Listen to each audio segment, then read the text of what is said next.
Welcome back to Cohort W. I am your Season 3 host, CW3 Susie Albert, and today, for Episode 1, we'll hear from CW4 Mike Gathright. He is a Warrant Officer recruiter for the United States Army Recruiting Command, USAREC, at East Region, which is in Fort Liberty, North Carolina. He will talk to us about prospective Warrant Officer packets, letters of recommendation, and the boarding process.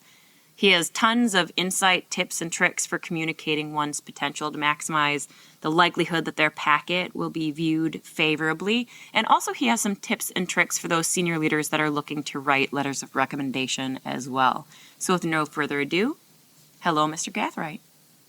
First, I want to just have you define your position and the role and responsibilities that you hold at USAREC.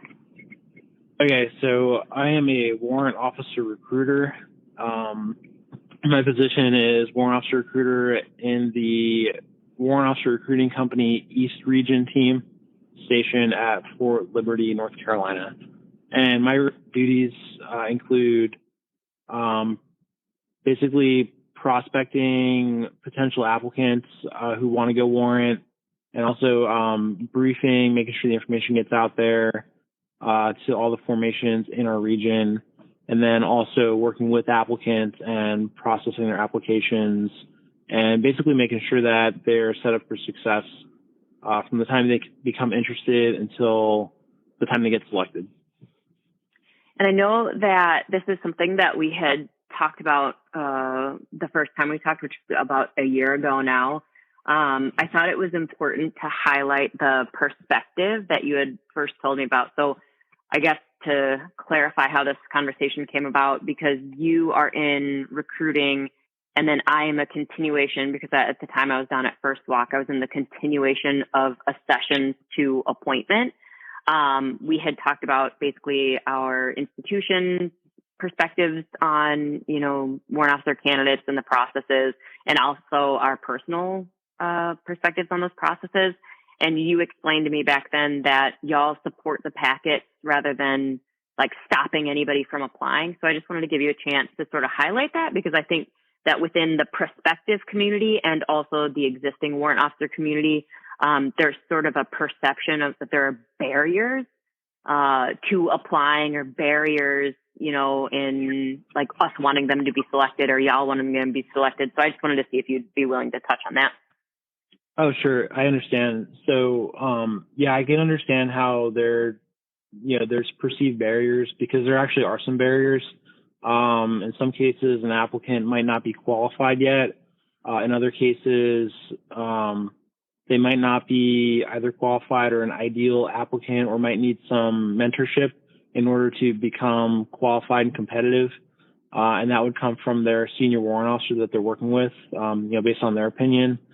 In some cases, it might be another physical barrier, like, medical readiness or something like that. Sure. So there are some barriers. But I feel like something that makes the warrant recruiter special is that, we'll oftentimes, put that extra effort into making sure that the applicant understands what the requirements are, and then help them at least kind of make a plan to get there. Mm-hmm. So I think it's common across the board that, we'll never be like, oh, that's too bad you don't qualify. Nice talking to you. It'll never be like that. It'll be like, hey, let's try to figure out what your shortcomings are, and then, try to resource or help them understand like where they can go to overcome those challenges. And we're always here. So we get a lot of applicants that, might have some work to do in order to get ready to apply. And then they might come back like 18 months later, fixed all their things, and then they're ready to submit their application. Yeah, I know that we had talked about that, like almost ad nauseum previously. And I think that that's always helpful for people to hear. And I know that a part of the process, when I looked at the USAREC website, and you really see like the flow chart of when the application sort of begins through the editing process when it gets sent back for revisions and stuff, that it's not like a, stamped like, hey, you're totally unqualified, but it's like, hey, here's a way forward. Hey, you need to make revisions on this. Hey, you need more supporting documentation here. And that's kind of what I hear you saying, that there is a process to assist and to create a pathway ahead.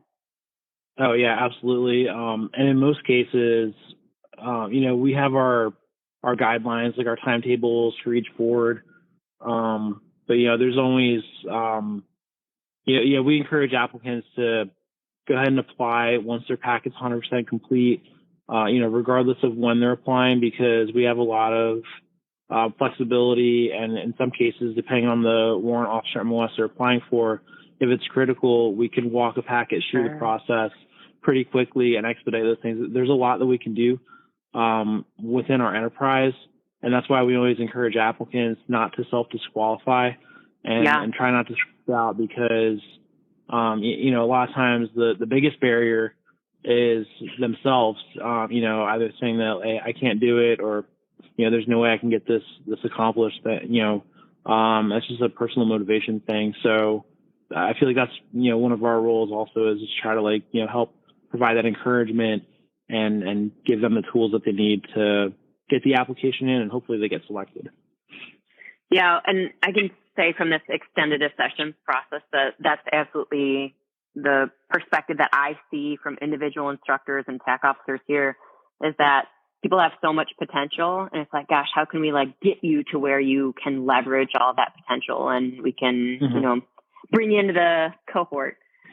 So speaking on the applicant perspective, for anybody that is listening, that is a prospective warrant officer candidate, I know that you had written a white paper that sort of really well summarized your reflections on evaluations and how they can be interpreted in order for a board to form an opinion about the performance and potential of a soldier. Can you sort of explain to myself and those that are listening, how are those evaluations interpreted? Okay, the evaluations are probably the center of gravity for the actual packet. So when you take a look at the application packet, let's just go to the checklist. You'll see that it starts out with the DA61, the application form, and then you have your letters of recommendation, your resume, your SR or your soldier talent profile, and then you have your evaluations followed by any transcripts or training certificates or anything like that. So by the time the selection board member reads through the letters of recommendation and the resume and gets to the evaluations, they've already got a good picture of what kind of soldier you are, based on your leadership's opinions of you, the senior warrant's opinion of you, and then reading through your resume, they can really capture what significant accomplishments you've had throughout your career. Right. But the evaluations are key, because that's when we see the actual hard enumeration and the potential spelled out by the senior rater. So most qualified, of course, that's the best you can do. But then we also look for, that hard enumeration, like number 1 of 5, top 5%, things like that. And then we're also looking for promotion potential, promote ahead of peers, send to whatever the next service school is immediately or now, and then challenge with the next toughest assignment. So, generally things are around that formula is what's going to be successful on the board, because the selection board members actually don't have a lot of time to read through each packet. I learned that I was on the May 2020 selection board. I know it was a couple of years ago now, but that's kind of like what drove me to write that white paper, because I feel like there is a lot that people don't know about the board process, and the way the board member has to read through the packet, it's really quick. So on the evaluation, the board member's probably not even reading the bullets. They're just jumping straight down to the senior rater comments, and they're looking for all those things that I mentioned, and also consistency throughout your NCO career. So that's really what's going to, score you high or low. And of course, everything in the packet matters. But I'd say that's probably, like I said, that's the center of gravity. That's what's really going to make or break your score.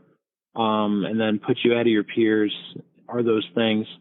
Not to say that if you don't have MQs, HQs are fine, strong write-ups are good. And it really just depends on who else is on the board, the board members' interpretation of the bullets, because, you could have, like, for instance, like a not so great NCOER thrown in there, but that might be a blip. So they're going to look at like a holistic view of the applicant as far as leadership potential is concerned. So again, if you're an applicant, you're listening out there, don't self-disqualify. Just get with your senior warrant, get their opinion on your track record, what you've been doing, and then, do whatever you have to do to get the application in. I think it's really interesting that I feel like I hear you pinging on, like, what is your potential? Like, how do you continue to contribute? And especially in like a new sphere of influence or a new, potentially echelon that you're working in, but how do you continue that performance with, like, and that really the vehicle for that is that potential, like extending performance over time is what your potential is. I am working with class 2406 right now. And what we were talking about this morning was not being limited by your past. Like, experiences are awesome, right? Like, the experience that you've accumulated and these accomplishments are awesome. And then what we see sometimes here when they arrive at Warrant Officer Candidate School is that they're like limited by rather than informed by. So like it stops, like, they're always living in a past like that. For like, I don't want to say high school quarterback, that's like peaked in high school, right? Their performance peaked in high school, but rather we want to see that it continues to inform that like upwards trajectory. And that's what potential is. Like, how do you continue to relate to your role, your MOS, and like your position as a new warrant officer? That's a big thing. So it sounds like you see that in the packet process, the board process. We continue to see that here in the continued accessions process. So if somebody is seeking a letter of recommendation, I know that can be a scary event for a lot of potential warrant officers, especially if there's not maybe a warrant officer that are particularly close within their unit. What should someone seek when looking for a warrant officer to write them a letter of recommendation? And I guess also, what can they provide so that they can give the best letter of recommendation, the most competitive letter of recommendation? So the number one thing for applicants, just make sure that you have your packet as complete as possible when you go to schedule your warrant officer interview. Especially if it's a warrant officer that you don't work closely with every day. So, having that packet completed in accordance to our checklist is key. That's going to show the senior warrant that you are prepared for the interview and that you're squared away, you're ready to submit your application, because otherwise you're just kind of showing interest and maybe just talking to them, not really like, getting ready to take that next step. So, that's number one. Just have your packet completed, understanding that it might be like 95% complete, but there's a point where you have to schedule that and sit down with the warrant.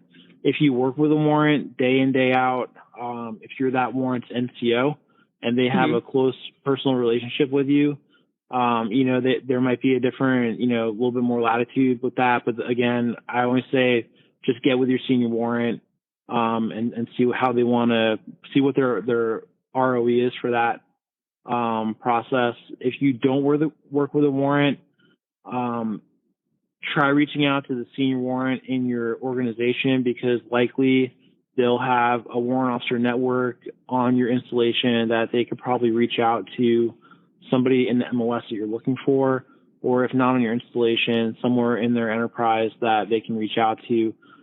If you don't have that kind of person, you can always reach out to your regional recruiter, and we can look that person up and then reach out to that person on your behalf, or provide their email so you can reach out to them. But that's something that we can do if you're kind of like, at a dead end, you can't figure out who to talk to. We get that a lot with aviation applicants because, of course, if you're a non-aviator, you probably don't work with any pilots. But, this is very common. But most installations have a pretty tight warrant officer network where, they communicate with each other. So it's pretty easy to find that person somewhere out there.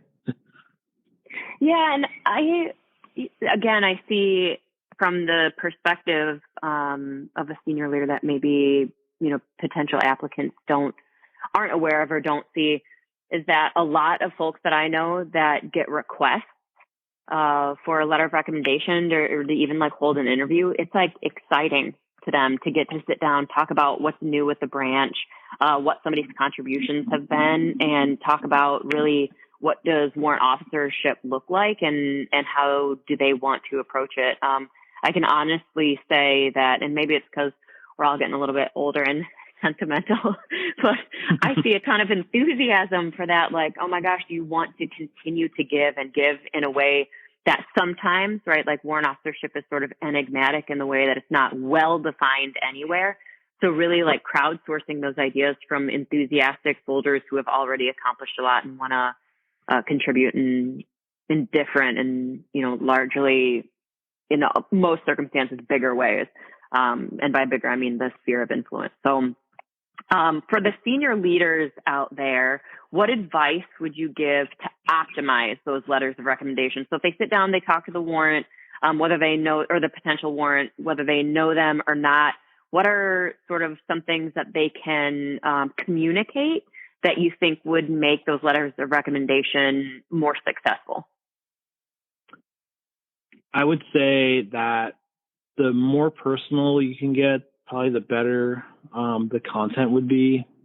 And everyone's got a different level of relationship with the applicant. So you might get a person set up with an interview, with a CW5, and they might be able to spend like 10 minutes with that applicant, for instance. So it's understandable that you wouldn't really be able to get to know that person that well in that amount of time.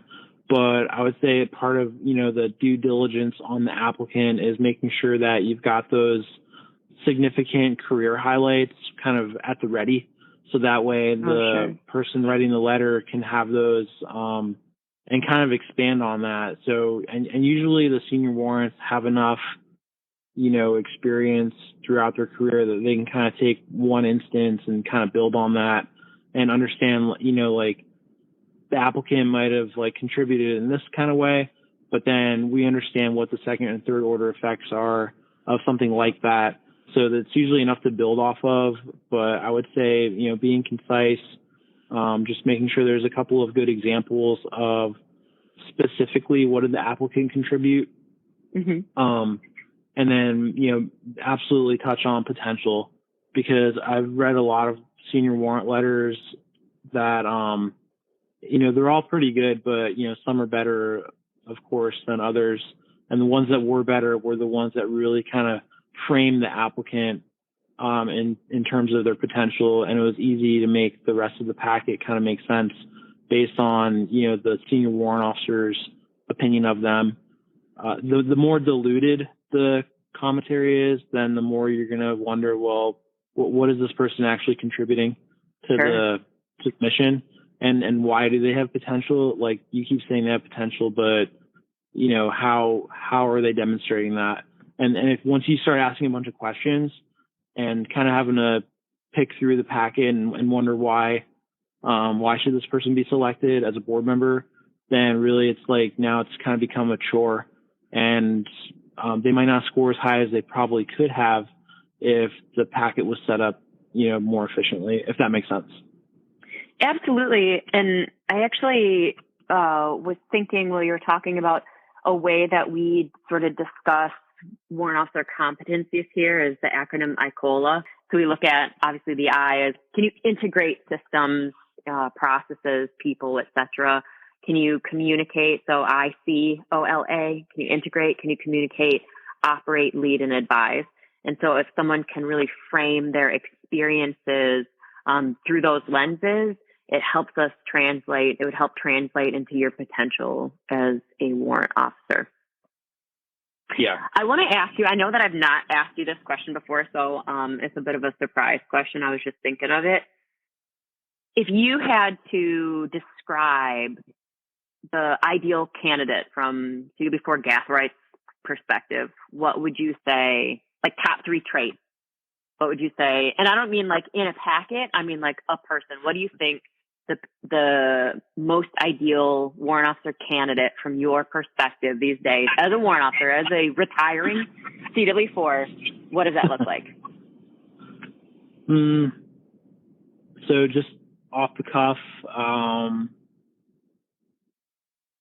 thank you for keeping me on my toes, by the way. That's what I'm here for. Yeah, I know. Off the cuff, I would say probably, of course, being qualified in their fields, because just because you hold a certain MOS when you're enlisted doesn't mean you're necessarily, the best candidate to become a warrant officer. Like you could be. We need great NCOs too. Don't get me wrong. So definitely like those skills, and then technical acuity. So probably the ability to learn, adapt, emerging technologies, things like that. With systems in your field, that's probably like number one. I would say good leadership potential. Yeah. At least, if you're kind of like right there doing your job, at least like being able to kind of look forward 5 or 10 years and see where that person could be at based on what they've been doing so far. Because, the target we're looking for right now, it varies from MOS to MOS, but, we are looking for folks that are like between 6 to 8, 6 to 10 years, with 12 years active federal service. Like at that point you require a waiver, but you can still apply. I think the ideal time in service right now is like that mid-career, that junior staff sergeant window. So like, we don't expect them to be a superstar yet, but you could be super squared away, and then we could see, like you mentioned, that kind of upward glide path that they could be on, and we want to go ahead and capture that, and then get them out of their current field and put them in a warrant officer field where they can, the Army can just exploit those talents and for bigger and better things. So that's probably number 2. Number 3, I would say just like great interpersonal skills, because you could be the best person at your job. You could be like the elite expert, and, everybody can want to call you for information because you're just the best at it. But if you have poor interpersonal skills, or you can't work well with others, then it's going to be lost. So I'd say like number 3, great interpersonal skills, good teamwork skills, because you might not always be the leader. Even if you're like a CW2, CW3, you might be an individual contributor at that point and have to be a team member. So, you also have to have a flexible attitude as far as like, what kind of personality type are you?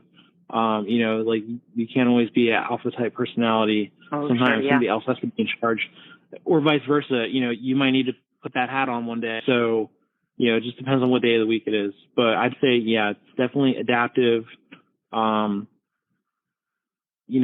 Technical acuity, leadership potential, interpersonal skills, probably top 3. Just in my opinion. I'm sure if you ask 100 other people, they probably all have different answers.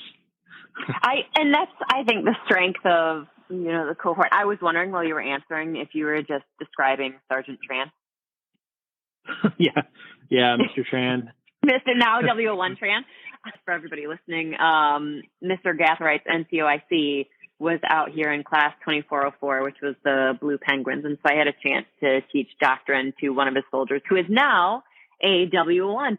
And interestingly, for, I guess, podcast history, I told CW5 Russell Hauser that you and I had discussed Mr. Tran's, time here and his transition into becoming a W1. And he's like, I know Sergeant Tran. And I was like, oh my gosh, this guy's famous in, these warrant circles. So really, really happy for him and his accomplishment, and that all of us, oddly have this, shared experience with now an awesome new W1. Who is now going on to do bigger and better things as a 131 Alpha field artillery technician. Nice. So we're all very proud of Mr. Tran. Yeah. And that's one of the soldiers where, no matter where they are in the world or how much time has gone by, like they're still continuing to just kill it every single day. Yeah. And I've been fortunate to have a few NCOs that have transitioned to be warrant officers like that. where I still like to check in from time to time, but I just know I don't have to worry about them.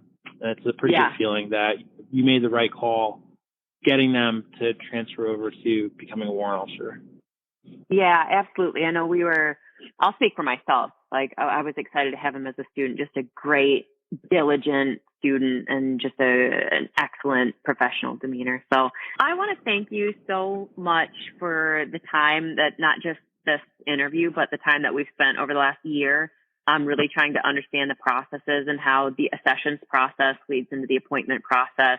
That is our theme for this season is, in the most literal sense, the sort of like art and science of becoming a warrant officer. And you are just such a huge jumping off point for a lot of the ideas we had for this season. So want to thank you. I'm excited that you were in fact the episode 1 star. Star. Wow. I'll get you your engraved coin. I know. Wow. It's been an absolute pleasure as well. I'm glad, I love this kind of dialogue that we've been having. It's very refreshing to know that people still have a vested interest in, the health and welfare of the warrant officer cohort. And so I'm really glad that you guys are doing what you're doing and getting the information out there for, public access, because I wish these kind of resources were around when I made the transition back in like the mid 2000s. It was basically like you had to find that person to talk to. That was like challenge number 1. And then, going through the process and then trying to figure out that resume on the old format. I always tell people, like, be glad we have everything on a USAREC form now, because it was like tough to even do the packet. That was like step 1, figure out how to do the packet, and then step 2, submit it. Right. So I appreciate everything you guys do. I'm very proud that you guys invited me onto the show. Oh, well, I'm so happy to have you. And I will make sure that all of the things that we touched on, right, regarding USAREC, the packet process, all of that will be contained in the episode information attached to this episode. So we'll get all those resources out to anybody who could potentially be interested or has questions or wants to do some self-directed research. Okay, awesome. And then, just make sure if you're an applicant listening, remember our motto: don't self-disqualify. And always get with your regional recruiter if you have any questions. There's a lot of, hearsay out there. A friend told me that you can't do this, or, listening to the barracks lawyer, but just always reference that back to your regional recruiter, because we have the latest and greatest, and that's your best source of information. Mike, thank you so much. And I mean that, like, not only as a season 3 host, but like genuinely as a person who has spent a year getting to know you and like understanding the world through USAREC lenses, through your lens as a leader and a warrant officer. I like really value the friendship that we've created and all of the information that we've exchanged.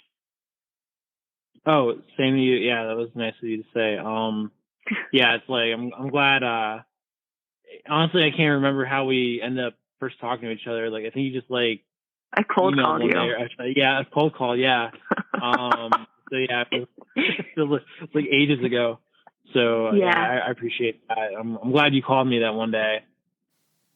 For more information about what Mr. Gathright and I discussed regarding warrant officer packets and the warrant officer recruiting process, please see the information attached to this episode. And for more updates from the Warrant Officer Historical Foundation, please go to warrantofficerhistory.org. Thank you so much, and see you next episode.